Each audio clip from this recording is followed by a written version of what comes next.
Et coucou à tous, coucou à toutes, on se retrouve donc comme chaque lundi pour un nouvel épisode de podcast. Et là, nous sommes sur les podcasts un petit peu particuliers pour cet été où on parle d'optimisme qui est en lien, eh bien, comme tu dois maintenant le savoir, sur mon dernier atelier qui est Optimise ta vie en fait, où je vous aide eh bien, à mettre en place des choses pour optimiser votre vie de manière ludique, mais de manière aussi pas du tout naïve, mais lucide. Tu as toutes les informations en description de cet épisode de podcast. Et donc, comme chaque lundi, depuis le début de l'été, j'essaye de tirer en fait une des petites cordes en fait, voilà, de ces bel instrument de musique qu'est l'optimisme. Et on va parler effectivement, eh bien, ce lundi sur l'amour de soi, cet amour inconditionnel dont on parle souvent en fait. Comment ça nous aide à développer peut-être plus de confiance, en quoi c'est lié avec l'optimisme. Donc je vais essayer de te développer ça en fait dans cet épisode de podcast. Comme à chaque fois, j'essaie de t'expliquer des choses et te proposer quelques petits exercices. N'hésite pas à me faire des retours. Est-ce que tu as écouté les épisodes précédents? Est-ce que tu as commencé le programme si jamais tu as pris le programme atelier? Je ne sais jamais comment l'appeler, bon bref. Sur Optimiste ta vie, ça va être pour moi hyper intéressant d'avoir tous vos retours. Donc bienvenue dans cet épisode où on va essayer de plonger donc dans le sujet qui touche le cœur, l'amour de soi. Si tu es atypique hypersensible et qu'en tout cas tu ressens tout intensément, tu sais à quel point il peut être difficile de s'accorder soi-même en fait de cette douceur, cette bienveillance. Et on en a parlé dans un épisode de podcast, pas celui de la semaine dernière, celui de la semaine d'avant, il me semble, je te parle de la gratitude et de l'autocompassion. Et je disais que c'était facile finalement quand on est, je trouve, hypersensible de le donner pour les autres, mais beaucoup moins pour se le donner à soi. L'amour de soi, c'est un concept qu'on entend quand même un peu partout. Genre, aime-toi toi-même d'abord, ou des choses comme ça, sois toi-même, voilà. Comment tu peux... ça va être difficile si tu t'aimes pas d'abord toi-même que les autres t'aiment. Bon, il y a des phrases comme ça qu'on entend souvent. Bon bref, concrètement, du coup c'est quoi? Alors pour moi, c'est d'abord un regard bienveillant, ça veut pas dire complaisant, sur soi.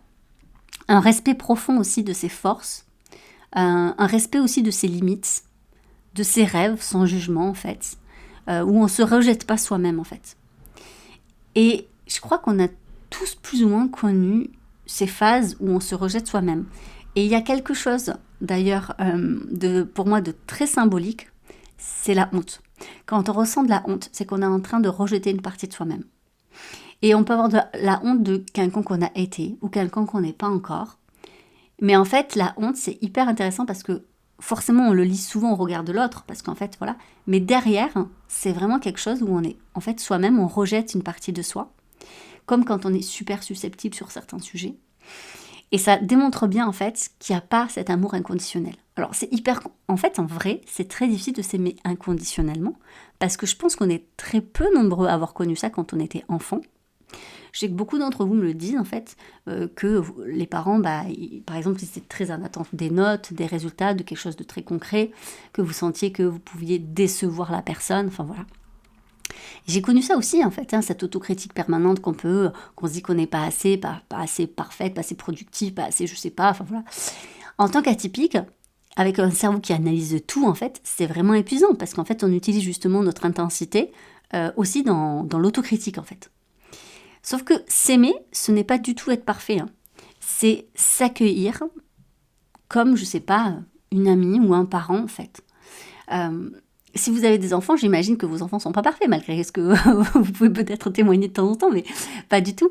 Ou vos amis, je suis sûre que vous avez des amis qui sont pas du tout parfaites. Et pourtant, est-ce que vous les aimez pas? Bien sûr que si. Donc je vais essayer dans cet épisode de vous amener sur ce chemin. Comprendre l'amour de soi, qu'est-ce que c'est, l'explorer avec le lien avec l'enfance, la culture et l'optimisme lucide. Je vais essayer effectivement de développer ça. Alors, on va essayer de commencer par une question qui revient souvent. Si tu n'as pas reçu un amour inconditionnel dans ton enfance, la question c'est peux-tu vraiment t'aimer pleinement aujourd'hui? Il y a beaucoup de gens qui se posent la question. Eh bien, sache qu'il y a des professionnels qui ont répondu pour toi à cette question. Il y a notamment John Bowlby, que peut-être vous connaissez parce que c'est le pionnier de la théorie de l'attachement, et on parle souvent de l'attachement dans le domaine de la parentalité. Et en fait, il a montré que la qualité des liens dans l'enfance façonne effectivement notre estime de soi. Il y a une étude en 2018 d'ailleurs qui a été reprise dans le Development Psychology qui confirme que les enfants qui reçoivent un amour sécurisant, c'est-à-dire avec de l'écoute, avec des câlins, dans la bienveillance qui est ni dans le laxisme ni dans l'autoritarisme, ils développent une meilleure image d'eux-mêmes.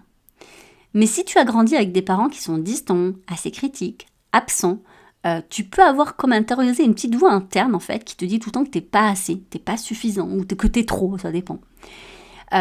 Et c'est pas une fatalité. Et c'est ça, il faut le garder en tête. Il y a Brené Brown aussi c'est une grande experte de la vulnérabilité et vous pouvez trouver sur YouTube ou même Netflix, il me semble qu'il y a quelque chose sur elle. Elle explique que l'amour de soi se construit par contre à tout âge, avec par contre du courage et de la conscience. Avec des pratiques d'autocompassion, de réflexion consciente et parfois il faut passer par la thérapie. Ça c'est vrai que c'est une réalité. Et je vous en ai beaucoup parlé de ça dans les épisodes précédents.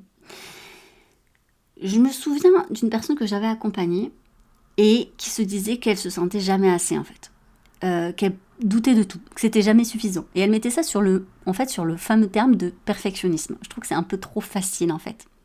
Elle avait l'impression que, au final, son hypersensibilité c'était un fardeau. Et sa mère lui disait souvent arrête de tout prendre à cœur, prendre la distance, des choses comme ça. On a beaucoup exploré ensemble tout ce qui est de l'ordre de l'autocompassion. Et petit à petit, en fait, justement, elle a compris qu'elle pouvait s'offrir l'amour dont elle avait manqué. Parce qu'en fait, c'était un cercle vicieux. Sa propre mère avait manqué d'amour de sa grand-mère et ainsi de suite. Donc il faut bien casser le cycle à un moment donné, en fait. Et petit à petit, elle a appris justement à s'aimer, à se parler, en fait, à elle-même. Et ça a vraiment changé la vision qu'elle percevait d'elle-même, mais aussi de ses capacités. Elle a commencé à oser certaines choses qu'elle n'imaginait pas avant. En fait, on a changé d'axe sur sa petite voix intérieure. C'est-à-dire, soi-disant, elle était trop perfectionniste et du coup, elle se critiquait tout le temps. Eh bien, là, au contraire, on peut se dire que le perfectionnisme devient une exigence, mais de l'exigence bienveillante. Comme en fait un coach qui va coacher, je ne sais pas, son équipe sur le terrain. C'est un coach bienveillant, bien sûr qu'il va voir les limites, les failles de son équipe et va les aider à se développer. Mais le but, c'est de se développer positivement et pas juste en fait de leur casser le moral et qu'ils se sentent nuls en fait. Sinon, c'est pas du tout un bon coach. Ils donneront pas du tout le meilleur sur le terrain. Donc l'amour de soi, par contre, c'est aussi façonné par la culture et donc par la parentalité, mais aussi par la culture. Moi, je suis fascinée par ça, de me rendre compte que si on était tous nés dans une culture différente, on serait totalement différents en fait. Je suis sûre que tu as déjà ressenti, par exemple, en tant qu'hypersensible, selon le pays où tu vis, tu peux ressentir un plus grand décalage en fait. Si dans une société qui prône plutôt l'hyposensibilité, ça va être beaucoup plus dur que si tu es dans une société où culturellement la sensibilité est plutôt quelque chose, est plutôt beau en fait, c'est plutôt quelque chose de positif. Il y a Philippe Arès, qui est historien et qui a montré aussi que la parentalité, elle évolue au fil du temps avec la culture. Par exemple, au Moyen-Âge, l'amour parental était beaucoup moins démonstratif, car la survie, ça primait en fait.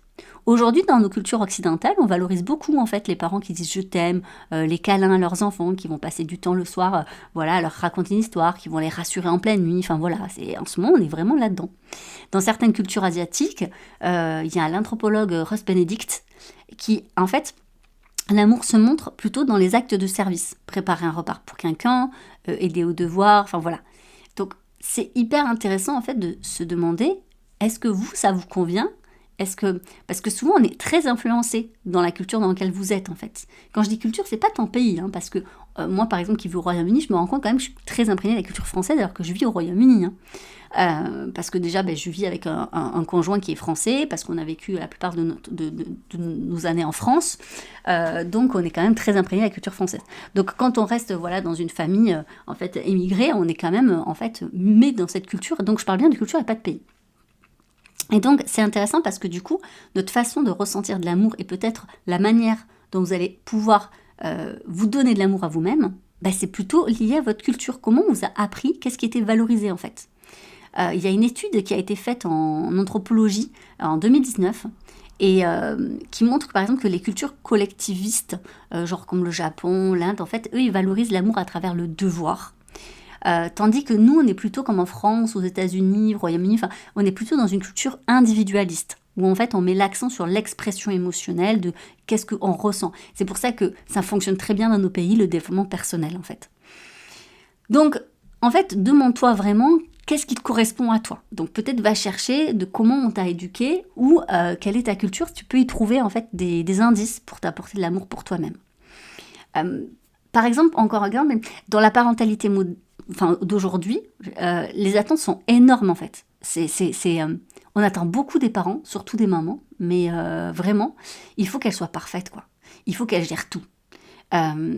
Et du coup, ça développe beaucoup plus ce sentiment de culpabilité dont on parle beaucoup sur les réseaux sociaux.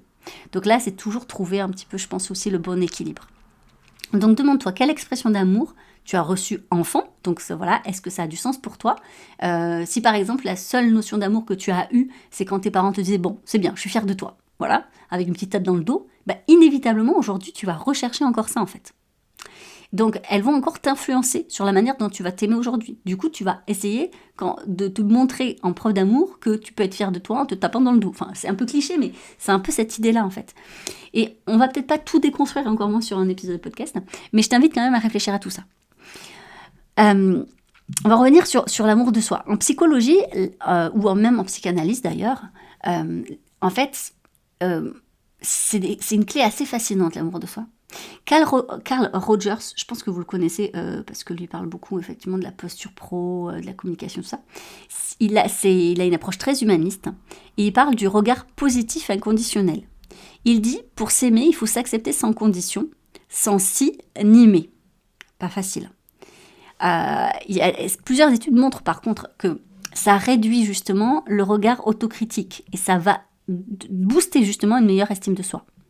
Donc ça, c'est hyper important. En psychanalyse, moi, je vais plutôt citer Jacques Lacan, en fait, qui explique que l'amour de soi passe par ce qu'on appelle un miroir, en fait, social, dans le sens, en fait, j'existe parce que je me vois à travers l'autre. Et donc, on construit, en fait, notre propre regard d'abord sur nous à travers les autres.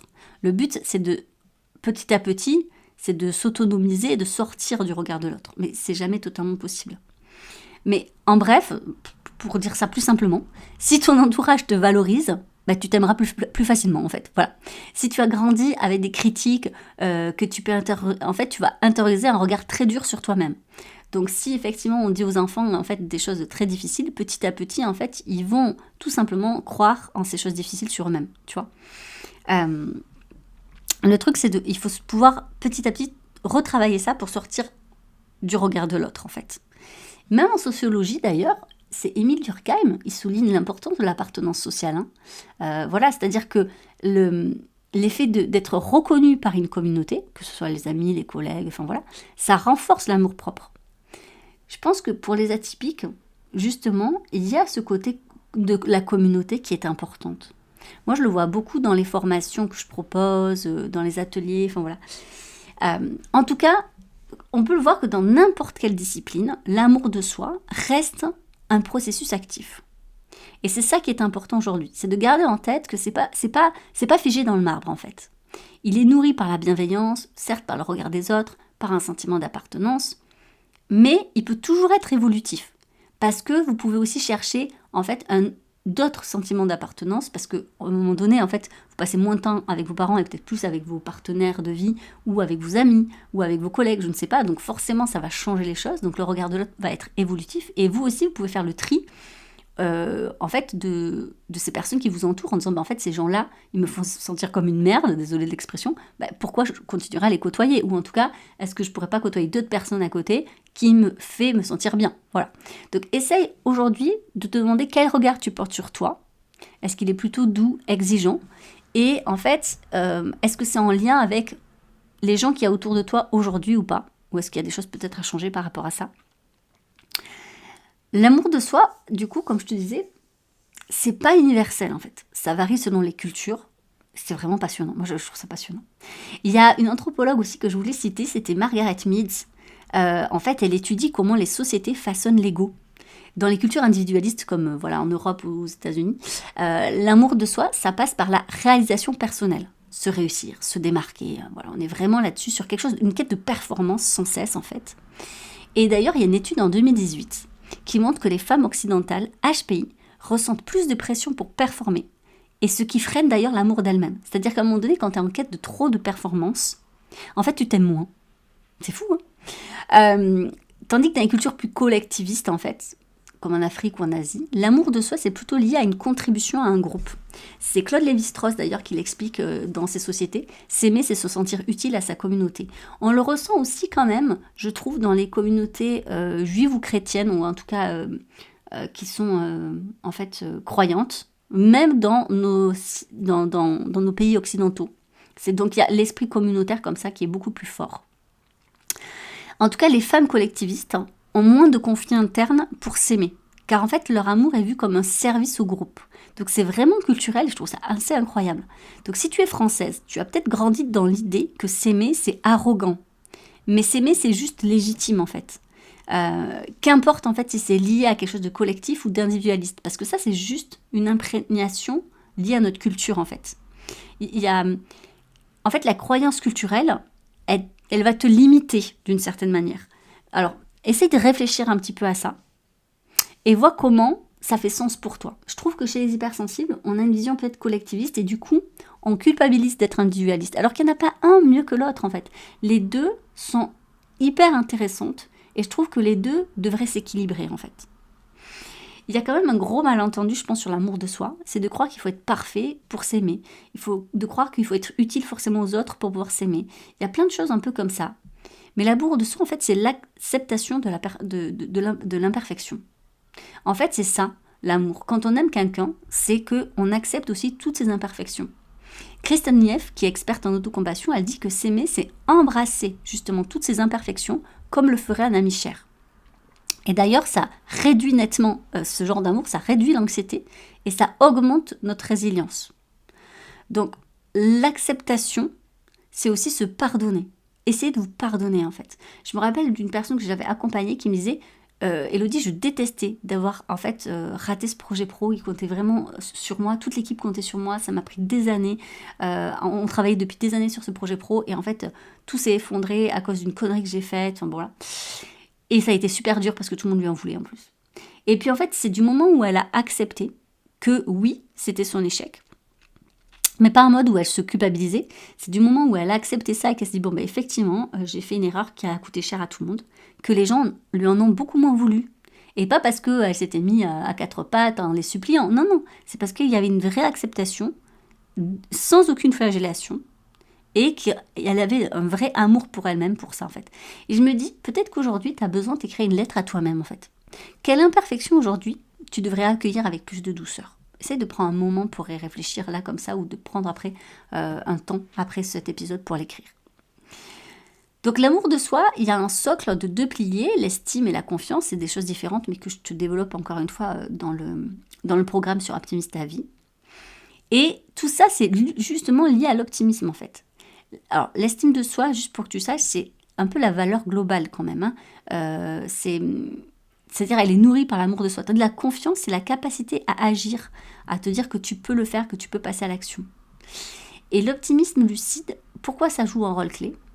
Eh bien, selon Martin Seligman, il explique que les optimistes voient l'échec comme temporaire, ce qui protège justement l'estime de soi. On ne remet pas tout en question, on ne se trouve pas nul parce que de suite, on n'a pas réussi en fait. Du coup, ça évite l'autocritique, mais sinon, en tout cas, c'est une autocritique positive et ça booste ta confiance pour retenter en fait. Donc, quand on cultive l'optimisme, comme avec par exemple la reformulation positive ou quoi en fait, eh bien, on va développer justement un amour de soi qui est beaucoup plus solide. C'est-à-dire, on va pas rentrer aussi dans le piège de l'ego en fait. Voilà. Donc, je sais pas si ça a pu te parler, mais on arrive un petit peu au bout de cet épisode. Et j'espère vraiment que tu repars avec une conviction, c'est que s'aimer inconditionnellement, c'est un chemin, c'est pas du tout une destination. Que tu dois remettre en question aussi tout le côté éducatif, certes, mais ça on y pense souvent, mais aussi toute la culture, de voir ce qui fait sens pour toi, sans jugement en fait. J'ai cité Brené Brown, mais ça me fait penser, elle disait que s'aimer, c'est choisir le courage de se montrer imparfait. Donc je pense que toutes les personnes perfectionnistes qui écoutent cet épisode de podcast, il est temps de repenser le perfectionnisme, non pas comme une compétence, non pas comme quelque chose qui vous a permis d'aller bien ou d'arriver là où vous êtes. Il y a aussi ce délire de se dire « Ah ben si j'étais pas perfectionniste, je n'arriverais pas à ce niveau-là ». Pas du tout. Faut pas confondre l'exigence et le perfectionnisme, mais c'est justement le perfectionnisme qui t'empêche de t'aimer totalement en fait. C'est-à-dire que s'aimer totalement, c'est pas se laisser aller du tout, hein. Pas du tout, c'est s'aimer justement suffisamment pour prendre soin de soi et pour se challenger quand il faut en fait. Donc l'optimisme lucide, c'est un allié.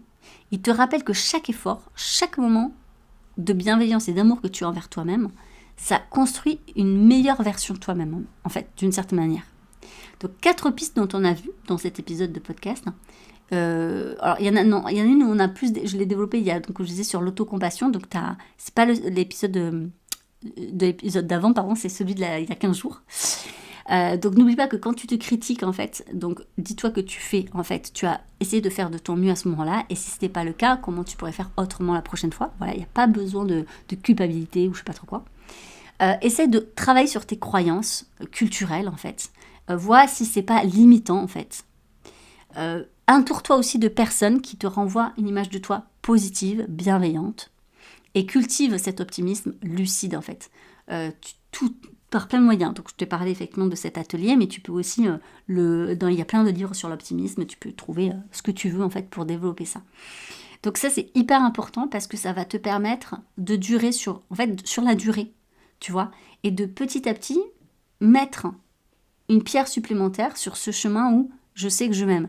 Et c'est hyper important parce que quand on a de l'amour de soi, en fait, on s'entoure mieux, on se connaît mieux et on est aussi plus, je pense, aligné. On se sent moins perdu. On sait en fait tout simplement ce qui nous fait du bien. Et ça, c'est hyper important parce que je pense qu'on est vraiment trop nombreuses à croire qu'on se connaît alors qu'on ne se connaît pas. Alors commençons déjà par s'aimer soi-même. Voilà. C'était le mot de la fin.